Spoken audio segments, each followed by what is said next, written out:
Long time ago, the goddess are in charge of selecting which of the trees are worth their blessing to bear flowers. Some of the lucky trees which they bless are the Kalachuchi tree, Katuray or the scarlet wisteria, the mango tree, the adelpha, and many others. But there's this one tree which hadn't been blessed to bear flowers. That is the Ilang tree. This made Ilang so sad as the tree also want to bear flowers. Why can't I bear flower? The neighboring trees became boastful, as each one believes they are prettier than one another. I bear the most beautiful flower. My flowers has different lovely colors. They are simple yet elegant. Hey, my flowers are better than the two of you, so stop being boastful. Trees that doesn't flower should be cut down instead. That would be useful on home building or for firewood. This made the Ilang tree sorrowful. The poor tree cried at night as no one would be able to hear the sobs, especially the boastful neighboring trees. It rained so hard one day. It looks as if a storm is coming.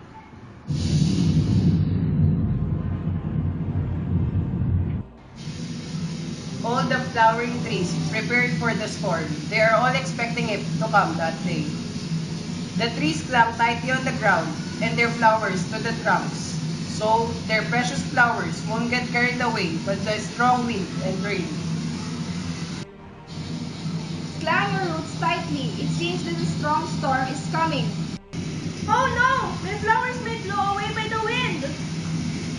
Mine is already on secure stems, so I don't care about how you would protect your flowers.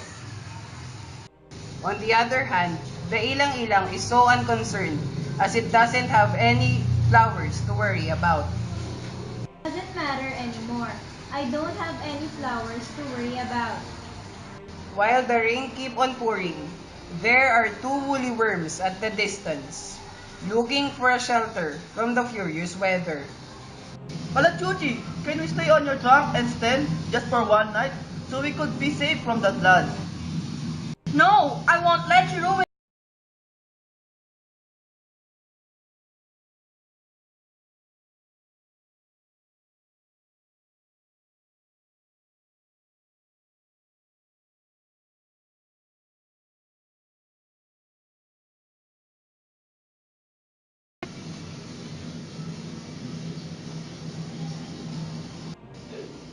You two would surely eat our leaves, and not only our leaves, you probably eat our flowers too.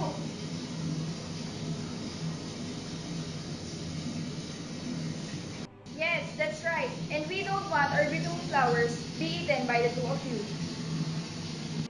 The poor woolly worms left, with the fear that any time the rising water would surely carry them away.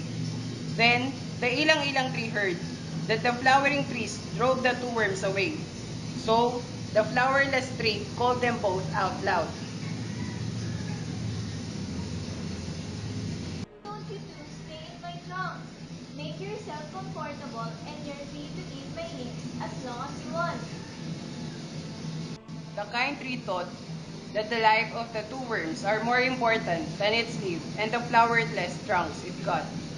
It took few days before the storm ceased. Every tree was excited and happy when the sun showed up.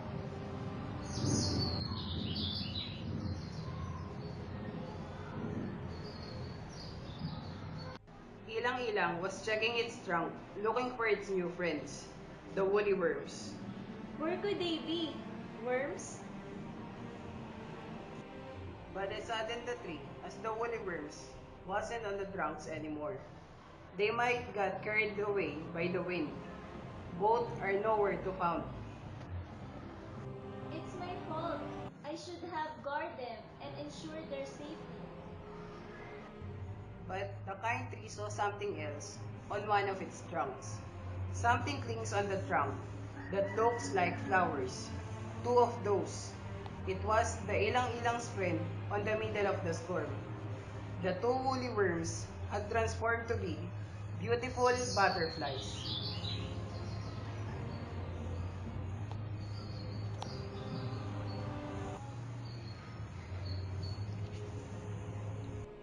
the goddess had heard the good deed the Ilang-Ilang tree had done. And with the good deed,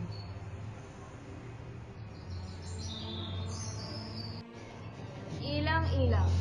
From now on, you will bear flowers, just like the folded wings of the butterflies that you sheltered.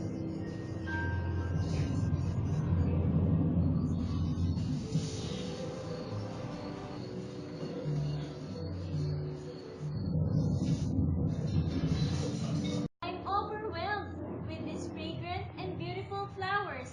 I don't expect of having these unique flowers. Thank you so much.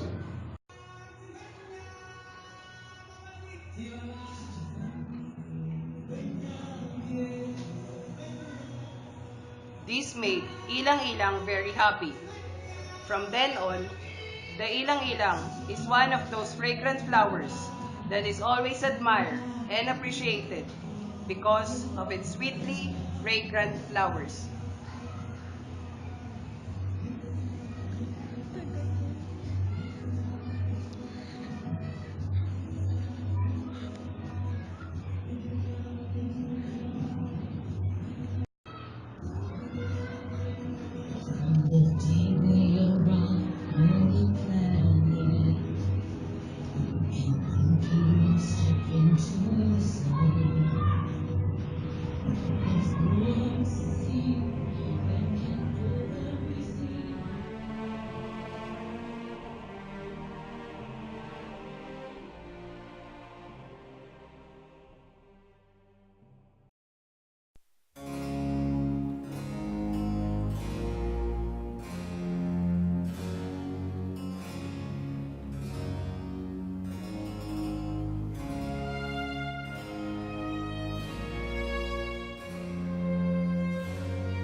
That doesn't flower should be cut down instead. That doesn't flower should be cut down instead. That would be useful on home building on trees that doesn't flower. Trees that doesn't flower. It rained so hard one day. It looks as if a storm is coming.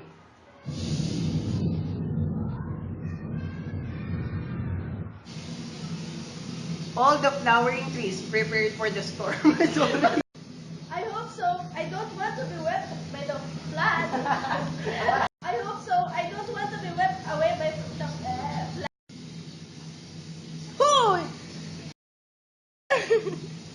The poor woolly worms left, with the fear that any time the rising water would surely carry them away.